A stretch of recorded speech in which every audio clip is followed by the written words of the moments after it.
Hey guys, so I got some important news to talk about today. Something I found interesting from AP News.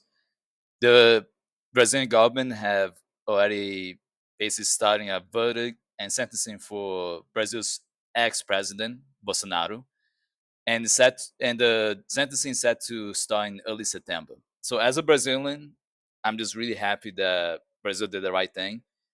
For people who don't know, Bolsonaro was basically a Brazilian version of Donald Trump, and he tried to commit insurrection to take over the Brazilian government in the dictatorship way. So he was a wannabe dictator, fascist. He failed, and unlike the U.S., Brazil is handling it in a more responsible way by making sure that Bolsonaro is held accountable for committing insurrection.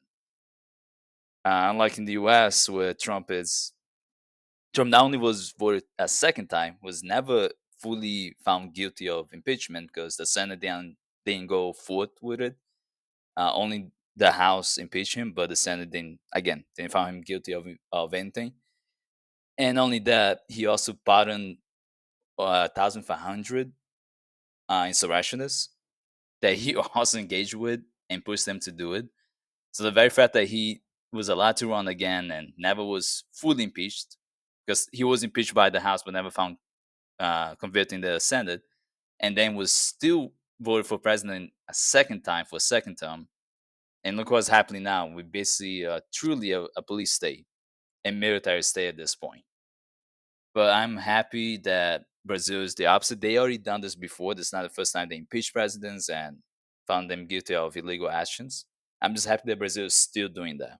As a Brazilian, that makes me proud to still be Brazilian and happy that at least there's some countries out there that do the right thing, that don't agree with fascists, don't agree with insurrectionists, and they prevent that from happening in the future. At least try to do something, because Bolsonaro tried to do the coup and it failed with the insurrectionist action of his, and I'm happy that he failed. So that's at least something I want to let people know. But we still have to wait for September for final determination on his sentencing. So specifically, he's going to be going through the court process, the trial from September 2nd, 2025 to September 12th, 2025. This news is also from August 15th, 2025, so it's very, very updated. It's not like it's from a month ago. So I will definitely look up and what's going to happen in September and see how he's going to be sentenced. I don't know exactly how they will do it in terms of how long he's going to be in prison for and what he's going to be found guilty of, but there are at least 5 counts against him, and that's at least very fair considering that Trump is a felon. He was convicted of 34 conviction, but he got zero prison time, which is crazy to me. But Bolsonaro was house arrested for a while throughout this time, and the current president Lula is obviously completely nothing doesn't think this is wrong. He agrees with this, and he also was commenting how if Trump was in Brazil, he would never been president again, which is very true. In Brazil, would not allow that to happen. Of course, Bolsonaro is denying any wrongdoing. The guy's a piece of shit. Many Brazilians who support him think of them as MAGA, basically. It's unfortunate that there are a lot of very extreme conservative Brazilians. Some people don't realize that Brazil is still very conservative in some weird ways. In other ways, they're not.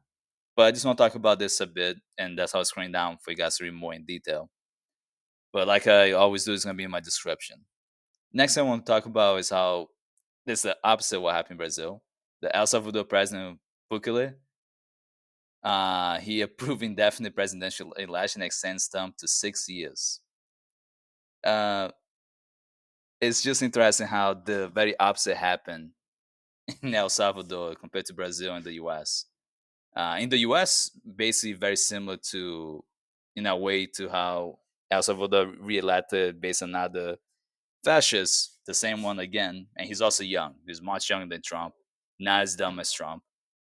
But Bukele is just gonna keep going with this for a while longer. And honestly, they have the full power control of the government there, so I don't see El Salvador changing anytime soon. Unless they have a real civil war, I don't really see anything changing.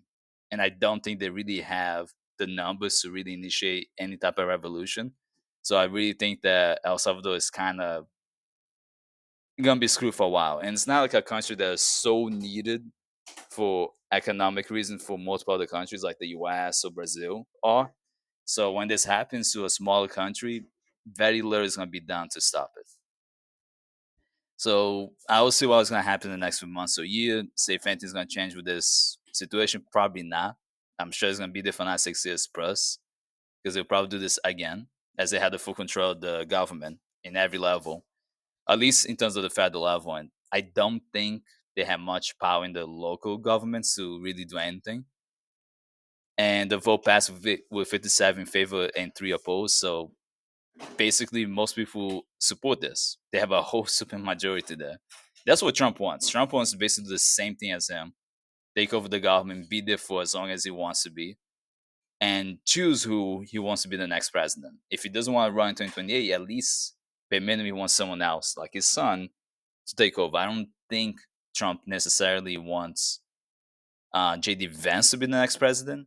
I'm sure he's being pressured to have the mentality, but I think he really would like his son. He's already prepping for 2028 second term.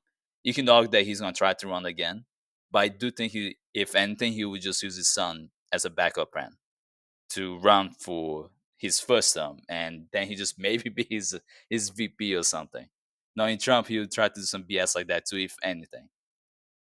And Bukele, he also overwhelmingly won the reelection, so I don't really know what El Salvador or El Salvadorians can do against him. I really don't know. This guy is also really young. He has plenty of years left, and he can keep doing this for decades. I don't know if anything's gonna stop. So this was an interesting article from AP News from August 1st, 2025. Now, I was talking about international news, but I do want to talk about something else.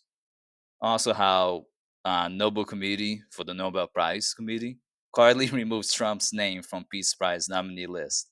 So Trump has been begging to win the Nobel Prize. This guy he just cannot stop with his BS.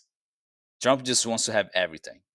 Even when he's not eligible for it, he thinks because the United States president, he should get anything he wants. He's not a king, he's not an emperor, he's not even really a dictator yet. He's trying to be, but he's really trying hard to get things he's not eligible for.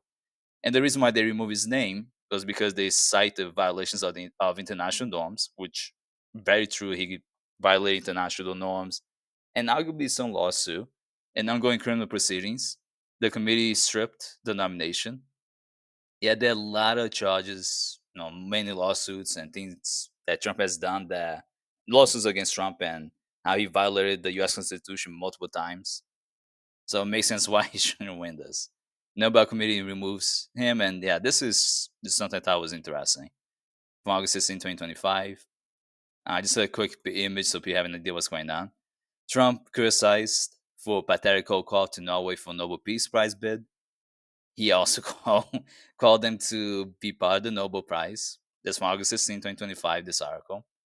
Donald Trump has been accused of begging for the Nobel Peace Prize after he reportedly made a cold call to Norway's finance minister last month. Norway, and I think in general, Norwegians don't give two shits about Trump. They don't need the US for the economy to still be okay. The problem about the tariffs, if they do any business with certain local and big companies in the US, but they would deal with it just fine, I would say. Some blue states have been working with Canada and other countries to make a trade deal just with between the state and the nation. So some states are doing that. I know Cali's been doing that. I think other blue states are doing it too. I don't know too much about that one. I had to do more research on, but I know some blue states are definitely trying to create their own trade deals to avoid tariffs, which is very freaking smart to do. It's one way to kind of move away from the reliance on the federal government, which blue states had the economy to do so, not so much red states. The US president is reported to have called Norway's finance minister out of the blue last month to discuss trade tariffs, as always, his bid to win the prestigious award. Trump just wants to win anything. He also failed to have a whole breakthrough with the ceasefire between Russia and Ukraine. Besides, that's something else I'm gonna talk about in another video too, which is also pretty pathetic. I'm not gonna talk too much about that. I'm gonna make that more of a separate video. But yeah, this was just something funny I thought about. It's still connected to international stuff. Now, this one I thought was really interesting for independent website. Milkshakes linked to 14 deaths and 42 listeria cases in 21 states, from California to New York spark lawsuits. So, supplemental shakes sold under the brands Lions, Ready Care, and Cisco Imperial were voluntarily recalled early this year over the outbreak. Interesting. From August 10, 2025, the maker of a frozen supplemental milkshake popular among long-term care facility patients is being sued after the shakes were linked to 14 deaths and 42 cases of listeria. Obviously, this is what I read from the headline, but this is really a big, big problem. But you already know that a lot of people in those nursing homes and the elderly, they don't really have much of an immune system. So the very fact that the specific targeted age group that's supposed to need help, and it's not just going to be just nursing homes and the elderly. It's going to be anyone in a long-term care facility. So that's people with cancer, that's people with all types of illnesses, disabilities, injuries. Probably a good chunk going to be older people, and a lot of these people probably don't have the best immune system, considering all the treatments they may have to go through, cancer treatments and all that. It's extremely hard. So things like this can kill them easily. So Willis was just one of 14 people who died from cases of listeria linked to the milkshakes, which is really bad. There were 42 people infected with the outbreak strain across 21 states, including Alabama, Cali, Colorado, Connecticut, Florida, Illinois, Indiana, Maryland, Michigan, Minnesota, Missouri, North Carolina, Nevada, New York, Ohio, Oklahoma, Pennsylvania, Tennessee, Texas, Washington, and West Virginia. That's really bad. That's a lot of people being. There's a lot of states we're having this issue. It may not seem a lot of people suffering from this, but this is definitely something they had to immediately stop and take a look. The problem is that FDA and all the government agency departments that could handle this really well, Trump has defunded a lot of them and destroyed the staff or number of employees, like firing them, terminating them, or putting them on indefinite pay for low. So there's not much they can do. This is what happens when you targeted governments and departments who are there to help prevent these things from happening, from spreading diseases and potential outbreaks that could lead to a bigger issue next year or so. That's why you don't get rid of those people. Attacking CDC and all that is not a good thing. But the problem is when you have a president who doesn't give a shit about the average person's health and safety, only about making the rich richer or the wealthy wealthier. This is why you get people. That's why voting always matters. And people may think that's not connected to that. It is. When you need this organization to even have a chance to be able to deal with this type of problems. On what I would call a positive note, a billionaire dies after swallowing a bee during a polo match. That's already a very rich thing to do, but the way the billionaire died is just interesting because the billionaire swallowed the bee, but then the bee stung him internally. And it sounds like he may also have a allergic reaction, but that's pretty crazy situation. I guess they don't use masks, obviously, when they're riding the horse. It's probably something that will make it difficult for them to do so and to give um, orders to the horse. So that is interesting that even happened. So he was 53. So when he said the 53-year-old, I saw shouted, screamed, I swallowed something. He then toppled over and died. Followed down. So the anaphylactic shock was somehow involved, followed by a heart attack. Hmm. But nothing. Those things were not fully confirmed. But it seems like he had maybe allergic reaction. That's my guess. A massive group bottle plus empire. So this guy used to own basically car company. Sounds like vehicle company, and he was making lots and lots of money. I gonna be honest, I'm not someone who really feels that bad when the wealthy, especially the super wealthy billionaires die off. I don't really feel bad. Too many to be a billionaire, you have to exploit people. You cannot just be a billionaire without exploitation. one way or the other, you're exploiting people. Why they paying people purposely low wages, cutting out benefits, you're going, offering practically almost, really below market salaries for people who are really desperate for a job, whatever the case may be. Um, when you are a billionaire, you are exploiting. Whether you're Bill Gates, Mark Zuckerberg, Jeff Bezos, Elon Musk, Trump, etc. It doesn't really matter. You always have connection to exploiting the most vulnerable groups of people to be able to make money. That could be your own employees. That can be applicants applying for the job. That can be the people supposed to serve, provide the products, right? So you may be selling EVs, but then you up the price to make people pay more. So it's not so pro consumer. It's more anti consumer, just make as much profit without really offering them something really fair in return for the price of the service or products, goods, etc. So for me, I don't really feel bad. Maybe you guys can let me know in the comment section if you do think it's unfair for me not to feel bad when a billionaire dies, especially when they die that way, when they die from one of the most dumbest way to die, and it just seems like something really funny to specifically happen to billionaire, especially the one with the billionaire. Some rich people did this whole submarine thing, even though it's obviously unsafe. You could tell the submarine was not really adequate for the thing they want to do, but they want to go thousands of feet underwater, and that exploded. I don't really feel bad. That's a bit in the type of behavior. You're doing things that don't really benefit the public, and you don't need to do it, and you do it in a really unsafe way, even though it's so obviously unsafe.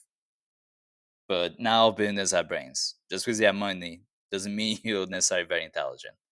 But let me know in the comment section if you disagree and what you think about what Brazil did, especially regarding Bolsonaro, because that one I'm really interested in.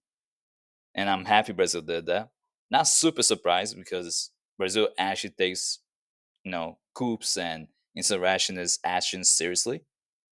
So I'm happy about that. But let me know what you guys think. If you agree with Bolsonaro being potentially at some point in September being convicted of these things and potentially being in prison for many years, or if you disagree, why not?